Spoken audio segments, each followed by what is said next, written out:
Aurélie Fournier-Tappe et Marianne Hamel. Elles sont toutes deux orthophonistes. Elles ont aussi, comme les précédentes juste avant nous, gradué du programme de maîtrise en orthophonie de l'Université Laval en 2021. Aurélie est orthophoniste au CIS de la Gaspésie, donc plus précisément au Centre de réadaptation de Bonaventure, où elle travaille autant avec la clientèle pédiatrique qu'avec les adultes. Marianne Hamel travaille au CIUS de la Mauricie et du Centre du Québec, au Centre de réadaptation en déficience intellectuelle et en troubles du spectre de l'autisme. Elle vous présente, elle aussi, la démarche qui les a conduites à la rédaction d'un article dans le cadre de leur travail de fin de maîtrise. Alors, à vous la parole.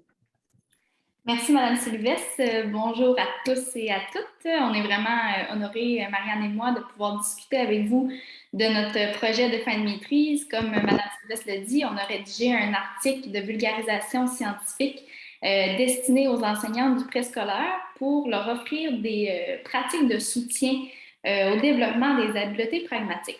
Donc, pour la présentation, on va débuter par faire une mise en contexte là, du comment, du pourquoi on a voulu rédiger notre article pour les enseignantes. Vont suivre ensuite la présentation des objectifs là, visés par la présentation aujourd'hui et de notre article. On va faire une brève présentation, explication de la méthodologie qu'on a utilisée aussi. Et on va terminer en vous présentant nos résultats, donc les moyens, les pratiques de soutien qu'on a pensé là, à suggérer aux enseignantes. On va terminer en répondant aux questions. Et on tient à mentionner aussi que l'ensemble des informations qu'on va présenter aujourd'hui se retrouvent en fait dans l'article qu'on a publié. Donc, tout d'abord, on va commencer par réaliser une brève définition de la pragmatique, qui est en fait une composante du langage oral dont on va vous parler beaucoup pendant notre présentation. Vous en avez entendu là, pendant la présentation précédente d'Elsa et de Mme Sylvestre, mais on voulait quand même prendre le temps de la définir avant de poursuivre, considérant que c'est vraiment le cœur de notre présentation aujourd'hui. Donc, la pragmatique, ça se définit comme étant l'utilisation du langage en situation réelle de communication. Selon Bloom et Larry, la pragmatique, qui est en fait l'utilisation du langage, ça correspond à une des trois dimensions du langage oral, puis ces trois dimensions-là sont interreliées. Donc, on a la forme qui réfère à la phonologie, donc au son, à la syntaxe, donc aux phrases, et à la grammaire, donc par exemple les accords en genre et en nombre. On a ensuite le contenu qui désigne le vocabulaire, le sens des mots et aussi de leur combinaison entre eux. Puis, on a aussi, quant à elle, l'utilisation ou la pragmatique du langage qui correspond aux intentions de communication, à l'ajustement du langage selon les personnes et les contextes et aussi aux conventions de la conversation. Donc, on va vous expliquer vraiment ces trois éléments-là dans la diapositive suivante. Owen nous dit que le désir d'exprimer une intention de communication, ça permettrait le développement du langage oral chez les enfants. Puis pour la clientèle qui nous intéresse tous aujourd'hui, donc les enfants d'âge préscolaire, ils diversifient beaucoup l'utilisation qu'ils font du langage pendant cette période-là de vie parce qu'ils sont exposés beaucoup à des nouveaux contextes de communication puis aussi à des nouveaux interlocuteurs. Donc, comme mentionné plus tôt, on va aborder en fait les trois éléments composant la pragmatique.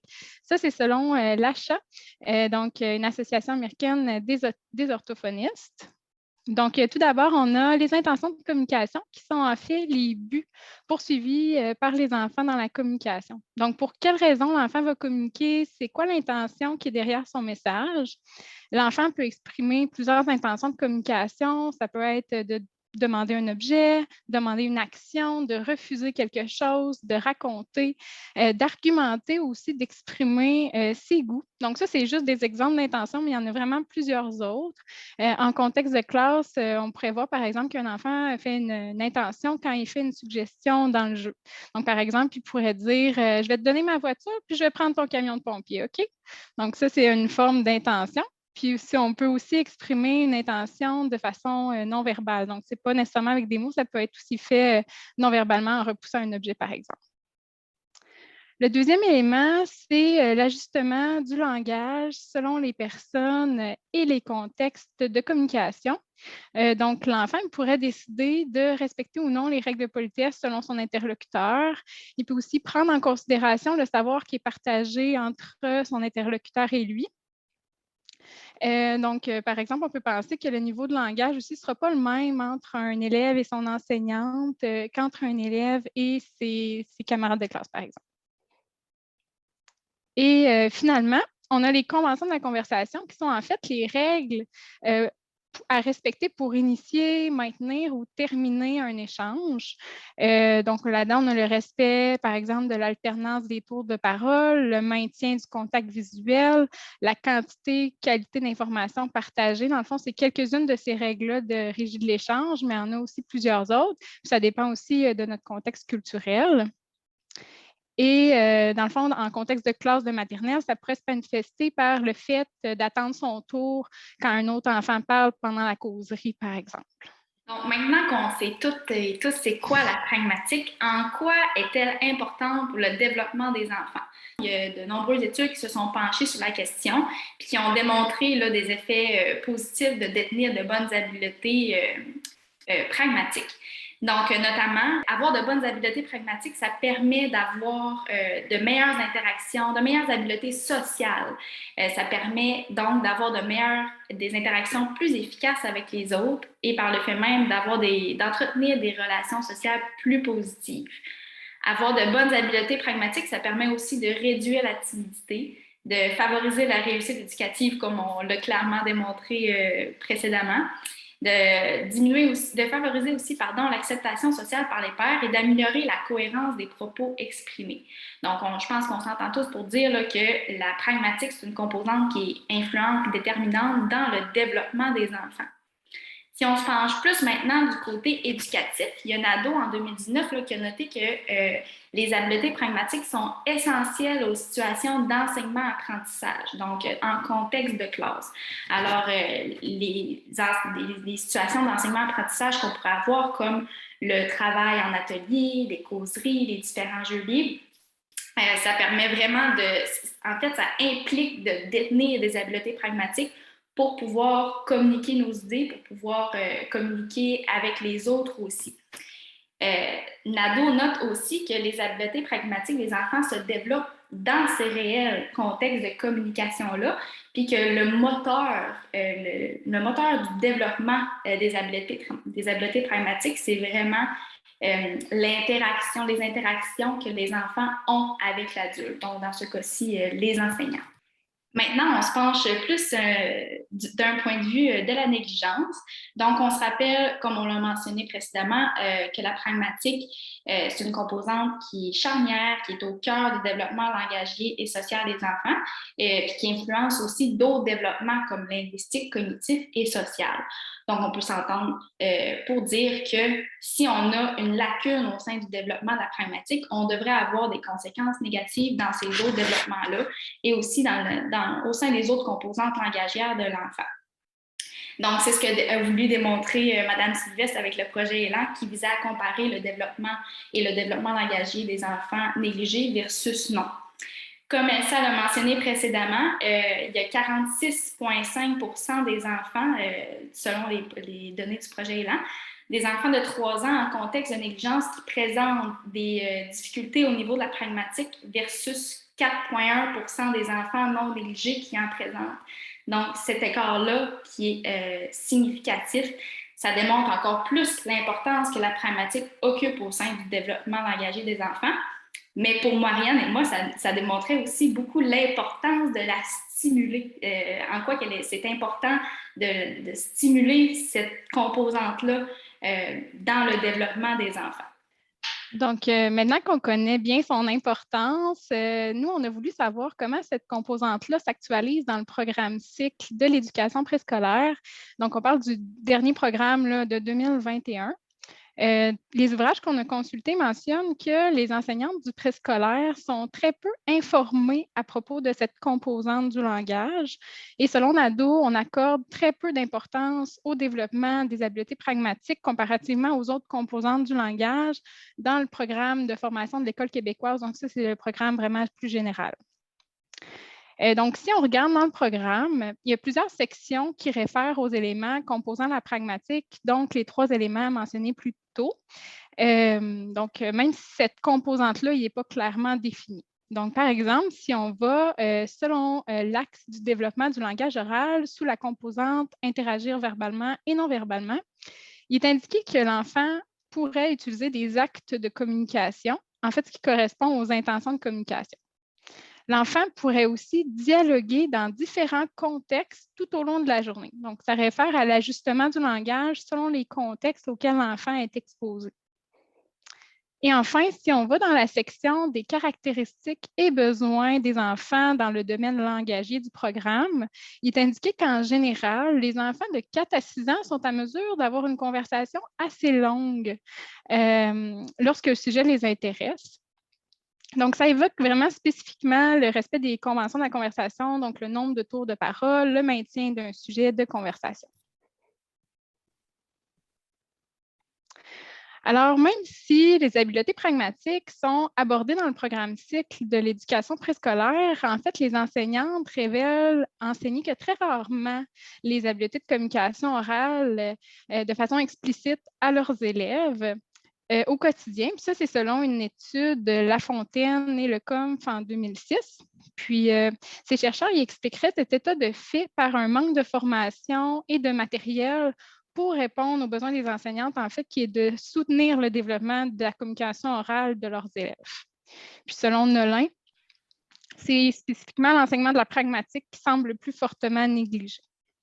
Donc, nous, dans le cadre de notre projet de maîtrise, on a voulu aller voir si cet état de fait-là, comment il se traduisait sur le terrain. Donc, on voulait aller voir les besoins des enseignantes en ce qui a trait à leur niveau d'aisance autour de la pragmatique en général, que ce soit de la connaissance ou si elles se sentent outillées.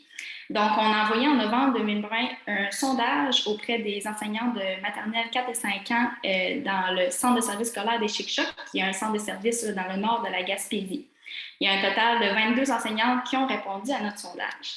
Donc, bien que la plupart des enseignantes qui ont répondu semblaient à l'aise avec plusieurs notions qu'on a présentées dans le sondage, on a quand même relevé quelques besoins en matière de pratique et de moyens pour stimuler la pragmatique. Donc, dans le premier graphique qu'on voit ici, il y a 13,6% des répondantes qu'on voit en rouge qui se disent moyennement à l'aise pour soutenir les capacités des enfants à s'adapter à divers contextes de communication. Dans le deuxième graphique, on a le même pourcentage qui se disent encore une fois moyennement à l'aise, cette fois-ci pour soutenir le développement de la capacité des enfants à s'intéresser, à amorcer la conversation. Et enfin, on a environ 18% des répondantes qui se disent encore une fois moyennement à l'aise pour soutenir le développement des enfants dans le maintien du sujet d'une conversation. Donc, ces données-là nous montrent, et aussi par la littérature, ça nous montre que les enseignants qui ont besoin d'outils pour soutenir là, en classe concrètement le développement des diverses composantes des habiletés pragmatiques. Donc, si on résume tout ce qu'on vient de se partager, on sait maintenant que la pragmatique, c'est une composante qui est déterminante au sein des développements de l'enfant et du développement langagier, et surtout pour les enfants en contexte de négligence. Que la pragmatique, elle est présente dans le programme de formation de l'École québécoise, mais peu détaillée, peu explicite, et que les enseignantes se sentent peu outillées pour la stimuler. De là est née notre idée là, de réaliser un article de vulgarisation scientifique qui était principalement destiné aux enseignantes pour leur partager les pratiques de soutien au développement des habiletés pragmatiques. Comme on l'a dit précédemment, là, ça a été publié dans la revue préscolaire là, en mars 2020. Et comme Mme Sylvestre l'a mentionné ce matin, il est important là, d'agir au niveau de tous les acteurs dans l'entourage de l'enfant. Donc, eux, ils ont une influence d'une façon ou d'une autre sur le développement langagier des enfants. Donc, on sait que les enseignantes qui passent une grande majorité du temps avec les enfants, on voulait leur transmettre des outils pour justement les aider à développer les habiletés langagières des enfants. Donc, les objectifs qu'on désirait rencontrer avec cette présentation et aussi au sein de notre article, c'était de bien comprendre l'importance de la pragmatique au sein du développement langagier des enfants d'âge préscolaire et aussi de connaître et de partager des pratiques de soutien au développement de ces habiletés, toujours en contexte d'éducation préscolaire. Donc, avant de réfléchir à des pratiques de soutien au développement des habiletés pragmatiques, on a consulté une fois de plus le programme cycle de l'éducation préscolaire pour savoir s'il y avait déjà des pratiques de soutien qui étaient mentionnées à l'intérieur de ce dernier. Donc, ce qu'on a vu, c'était davantage les besoins des enfants qui étaient indiqués dans le programme cycle. Donc, voici quelques besoins mentionnés pour favoriser, entre autres, le développement des habiletés pragmatiques. Donc, par exemple, les enfants de 4 à 6 ans, ils ont besoin d'avoir un environnement qui offre des supports visuels et gestuels leur permettant de développer leurs habiletés de communication fonctionnelle, donc faire des demandes, nommer ses besoins, faire des signes affirmatifs. Et ils ont aussi besoin d'être soutenus par différents moyens dans la formulation d'un message qui vise à justement, encore une fois, signaler un besoin, demander de l'aide, obtenir un objet. Donc, tous ces éléments-là, ça réfère aux besoins des enfants quant à l'expression d'intention de communication. Donc, il y a vraiment besoin d'être soutenu au quotidien, que ce soit par des supports visuels ou des modèles pour les diversifier puis les développer. Il est maintenant temps de vous présenter le cœur de notre article de vulgarisation, qui sont les pratiques de soutien auxquelles on a pensé. Et on vous invite durant ce moment à penser, vous, à des pratiques que vous avez déjà mis en place, que ce soit en contexte de thérapie ou pour les orthophonistes et en classe pour les enseignantes, pour qu'on puisse échanger là, à la fin, durant la période de discussion. Donc, cette première diapositive-là, on va vous présenter 3 idées de pratiques de soutien à mettre en place pour stimuler les intentions de communication. Donc, la première pratique consiste au modelage. Donc, le modelage, c'est vraiment de donner un modèle à l'enfant en exprimant nos propres intentions de communication. Donc, des exemples de ça pourrait être de décrire nos actions au sein des enfants, d'utiliser l'humour, de partager de penser à voix haute pour exprimer notre raisonnement. En fait, il a été bien démontré là, dans la littérature que les enfants apprennent en imitant. Donc, modeler nos propres intentions, c'est une stratégie qui est simple à mettre en place en contexte de classe, qui est facilement adaptable aussi aux différents contextes qui peuvent survenir dans une classe pour stimuler les diverses intentions de communication. Il est aussi possible de mettre en place de nouvelles situations de communication, donc en d'autres mots, de les forcer. Par exemple, en réalisant un débat sur un sujet quelconque, ou même d'apporter des nouveaux objets en classe puis de demander aux enfants d'expliquer leur fonctionnement. Donc, les enfants développent à cet âge-là des nouvelles intentions de communication plus complexes comme l'argumentation. Donc, mettre en place de nouvelles situations de communication va les inciter à émerger de nouvelles intentions puis à les pratiquer. Enfin, couvrir notre bouche ou même tourner le dos aux enfants quand on donne des explications pour inciter une demande de clarification, pour qu'un enfant lève la main et dise qu'il n'a pas compris. Produire des absurdités, encore une fois, quand on donne des explications d'une activité pour qu'eux aussi ils lèvent la main et qu'ils soulignent leur incompréhension. Ou même poser des questions ouvertes aux enfants, c'est encore une fois toutes des bonnes idées pour créer des occasions, pour favoriser la manifestation de nouvelles informations. Donc, il a été montré que les enfants, en fait, posent des questions juste dans les moments où les situations, ça ne lui permet pas nécessairement de faire du sens pour lui ou de trouver un objet. Donc, ces exemples d'idées de pratique, ça va les aider à développer leurs propos, ça va emmener des questionnements et des interactions bidirectionnelles avec l'adulte, donc l'enseignant. Donc, ce qui va susciter là, en retour la manifestation de nouvelles intentions. Maintenant, pour stimuler l'ajustement du langage aux personnes et au contexte, une autre pratique, c'est une fois de plus la modélisation. Donc, c'est intéressant d'expliquer le rationnel derrière l'ajustement du langage selon les différents contextes. Ça permet vraiment ça permet aux élèves de prendre conscience de ces formes d'ajustement-là que nous, on fait peut-être un petit peu plus automatiquement. Donc, par exemple, si la visite du directeur de l'école est prévue pendant la journée, on peut préparer les élèves à sa venue en leur expliquant un peu comment ajuster leur langage. Donc, par exemple, en utilisant le vouvoiement, en tenant compte du fait qu'ils ne connaissent pas nécessairement le fonctionnement de notre classe, donc le savoir partagé. On peut donner des exemples de ces ajustements-là. Puis, on peut aussi modéliser selon les contextes. Donc, ça pourrait être, par exemple, lors d'une activité spéciale à l'école, lors d'un atelier dans une autre classe, d'une sortie au cinéma, d'une sortie dans une salle de spectacle. Donc, en fait, c'est vraiment de profiter de tous les contextes réels de communication que les élèves vivent dans un milieu scolaire pour leur montrer comment ajuster leur langage selon ces différents contextes-là. Et finalement, en ce qui concerne le respect des conventions de la conversation, c'est possible d'utiliser le moment de la causerie pour les stimuler. Souvent, c'est une causerie, c'est une discussion en grand groupe, mais si on veut développer leur capacité à initier, maintenir ou clore un sujet, on peut former des équipes de 2 puis leur laisser la liberté de choisir le sujet qui les intéresse. Donc là, on les amène à avoir une conversation d'au moins 5 tours de parole sur un même sujet. Donc, des rappels verbaux peuvent être formulés aussi au besoin par l'enseignante pour rappeler le maintien du sujet tout au long de l'activité. Il y a aussi le bâton de parole qui peut être intéressant pendant la causerie pour stimuler le respect des tours de parole. C'est une habileté qui émerge tôt dans la vie de l'enfant, mais c'est important de continuer à la stimuler parce que les contextes communicationnels vont augmenter en complexité, en quantité. Puis, on se rappelle aussi que le programme cycle de l'éducation préscolaire, il nous mentionne que l'enfant a besoin d'un environnement qui offre des supports visuels pour l'aider à développer ses habiletés de communication. Donc, le bâton de parole, c'est vraiment un moyen visuel, concret, facile à mettre en place pour les représenter. Enfin, utiliser des jeux de société, c'est un de nos moyens préférés à Marianne et moi pour stimuler le respect des conventions de conversation.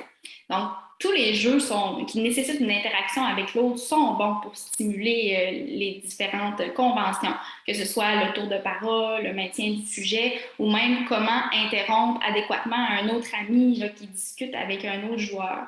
Donc, en d'autres mots, le jeu qu'on va avoir choisi devient notre moyen pour stimuler l'habileté qu'on va avoir préalablement ciblée.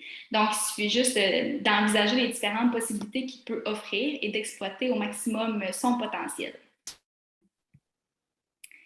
Donc, en conclusion, on se rappelle les 2 objectifs qu'on avait là, avec la rédaction de notre article et pour la présentation d'aujourd'hui, qui était de bien comprendre l'importance de la pragmatique au sein du développement langagier des enfants d'âge préscolaire et de connaître et de partager des pratiques de soutien pour le développement de ces habiletés-là, toujours en contexte d'éducation préscolaire. Donc, on se rappelle que les habiletés pragmatiques sont plus invisibles, donc parfois, ça peut être difficile de bien les déceler et de bien savoir comment les stimuler. Mais il faut se rappeler que c'est la base de l'interaction sociale et qu'elle se peaufine aussi à travers le développement de l'enfant. Donc, on aimerait vous rappeler que la liste qu'on vous a proposée aujourd'hui, c'est juste des idées, c'est pas une liste exhaustive, mais on vous invite vraiment à user de créativité, d'imagination avec ce que vous avez au quotidien pour stimuler ces habiletés-là de manière ludique et dans des réels contextes de communication.